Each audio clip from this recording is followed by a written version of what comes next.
Hello, I am Debbie Geyer, your mentor from Visual Learning Resources.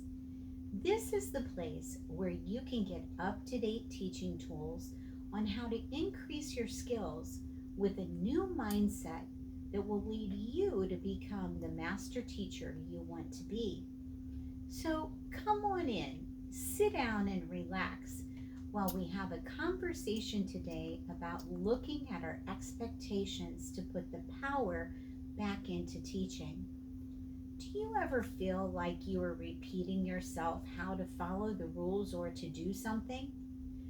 Does it frustrate you that some students aren't even trying or passing in their best work?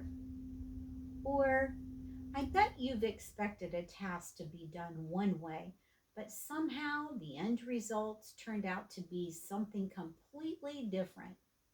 Well, it has to do how others are perceiving your expectations. Let's do a reverse role. Put yourself in place of the students. How do they perceive what you expect of them? Will they answer quickly and correctly with no hesitation? Or will students look around at one another, not knowing how to answer? This brings up another point. Students who have a learning disability have difficulty reading between the lines, and therefore they might not know what you want, especially if you talk using figurative language. Let's think for just a minute how expectations are conveyed for students to follow. Do you lead by telling students straight up what you expect of them?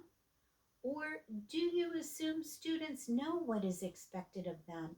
After all, you have mentioned it probably several times over.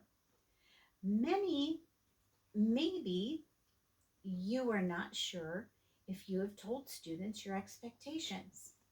Most of us assume students know what is expected of them, especially if the rules hardly change. These are known as hidden rules. When we use hidden rules to convey our expectations, that is when we begin to become frustrated or get other results than what was expected.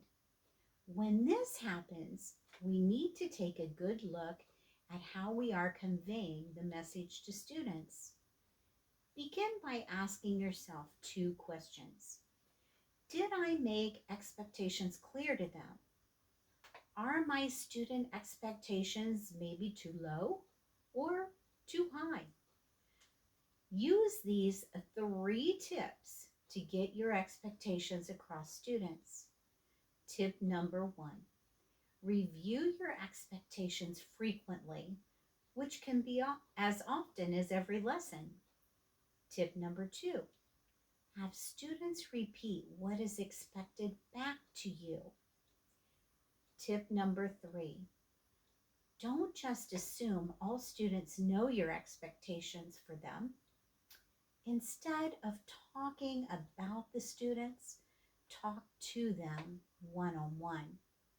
Students will perform their best if the teacher's expectations are clear and reviewed frequently. This gives you the power to bring students up to new levels, instill confidence in them, and make learning meaningful when given reachable expectations. Remember, you have power to change students' lives either one day at a time, or you could expect a lifetime change. I expect a change for life. Until we meet again, don't ever underestimate the power that is within you and the impact you leave on others.